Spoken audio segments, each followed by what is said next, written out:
Hi there, smart drivers. Rick with Smart Drive Test talking to you today about logbook exemptions in Canada. Had a comment from Elroy. He was looking at the Ministry of Transportation of Ontario Driver's Handbook and wanted to know if he had to meet all of the criteria for being exempt from a logbook. I had a look at it and I said, yes, in fact, you do. So there's a little more to it than just running beyond 160 kilometers of your home terminal. There's some other information that you need to know as well. So what I thought I'd do is make a video, go over those rules and the paperwork and the records that you have to keep to be exempt from keeping a logbook, and shed some more light on that. Now, as well, know that when you're exempt from keeping a logbook, there still has to be paperwork in place, and the employer is required to keep paperwork. But the employer is going to pass that paperwork down on to you as the driver to maintain those records. So that's going to come in the form of a trip sheet. So what we're going to do today is we're going to talk about the information you need to keep in lieu of a logbook and the rules and criteria that you have to meet to be exempt from a logbook. We'll be right back with that. Stick around.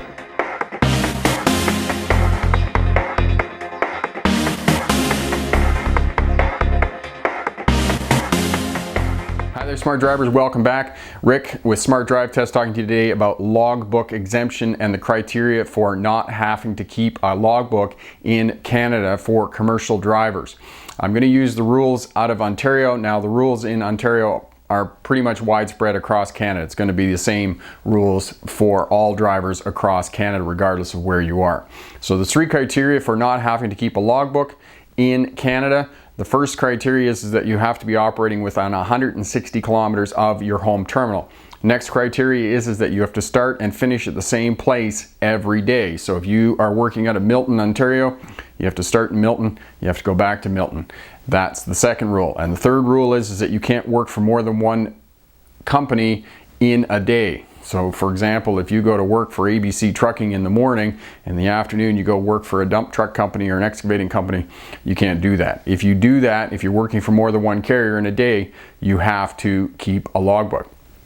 Now, if you don't keep a logbook, your employer has to keep records for you in lieu of the logbook. And the records that have to be kept have to include the date, the driver's name, and the location from which you're working. That's the first thing you have to do. As well, it has to indicate which cycle you're working in, whether you're working in cycle 1 or cycle 2, and the duty status lines and the number of hours that you're working in each duty status line. Now, obviously, if you're working within 160 kilometers of your home terminal, you're going to be driving a day cab. You're not going to be driving a sleeper berth, so it's only going to be off-duty driving and on-duty not driving time that you're going to have to keep track of.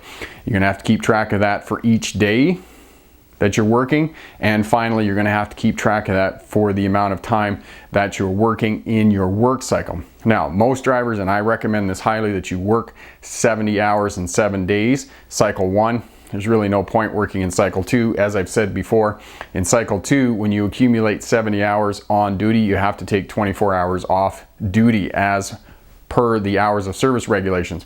Well, if you're going to take 24 hours off duty, you might as well take another 12 off, 36 hours, and reset cycle 1 and carry on with a full set of 70 hours again, as opposed to 50 in cycle 2. And if you want more explanation of that, have a look at the hours to service regulations. You can figure it out. But I strongly recommend just working on cycle 1. Now, for figuring out your work cycle and the number of hours that you're working in your work cycle, line 3 and 4, driving and on duty not driving, are going to be the hours that you're going to calculate for your work cycle in determining that you're not in violation of the 70 hours in 7 days when you're working on cycle 1. The other thing about in lieu of the logbook, that you're not keeping a logbook, the employer is not going to keep those records for you.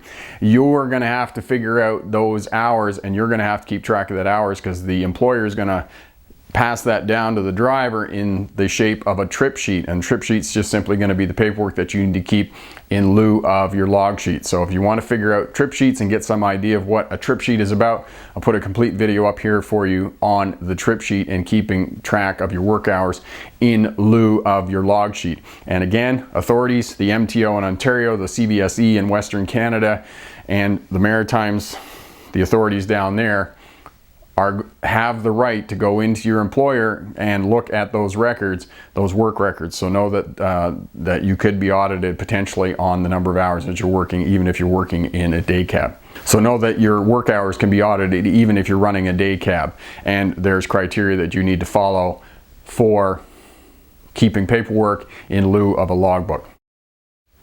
So in conclusion, exemptions from logbooks in Canada. The 3 rules are: you have to be working within 160 kilometers of your home terminal, you have to start and finish at the same place every day, and you cannot work for more than 1 carrier in a day. Those are the top 3 rules. And again, there's paperwork that has to be kept on the part of your employer. That paperwork has to include the driver's name, the date, and the location from which they're working, the duty status, hours that they're working each duty status, and finally the daily tally and also the tally for the work cycle that you're working in. So that's the paperwork that you have to keep to be exempt from keeping a logbook. So it's really not really a trade-off in terms of paperwork. If you're trying to get into paperwork, it doesn't really work out because the employer is going to pass that down to you as the professional driver. So know that you got to keep paperwork, and the authorities may or may not audit that paperwork to know how many hours you're working, even if you're not keeping a logbook.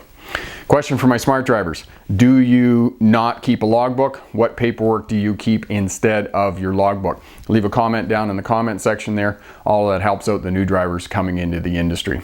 I'm Rick with Smart Drive Test. Thanks very much for watching. If you like what you see here, share, subscribe, leave a comment down in the comment section there. All of that helps us out. As well, hit that thumbs up button. If you're working towards your higher class commercial license, check out the videos below. Lots of great information for you to be successful in the endeavor of getting a higher class license. And if you're working towards a job as a truck or a bus driver, check out the videos on the channel. Lots of great information for the day-to-day tasks that you'll be doing as a truck or bus driver. If you're on a mobile device, check out the cards in the upper right-hand corner. All the links are up there. When you're up there, hit that subscribe button. Thanks again for watching. Good luck on your road test. And remember, pick the best answer, not necessarily the right answer. Have a great day. Bye now.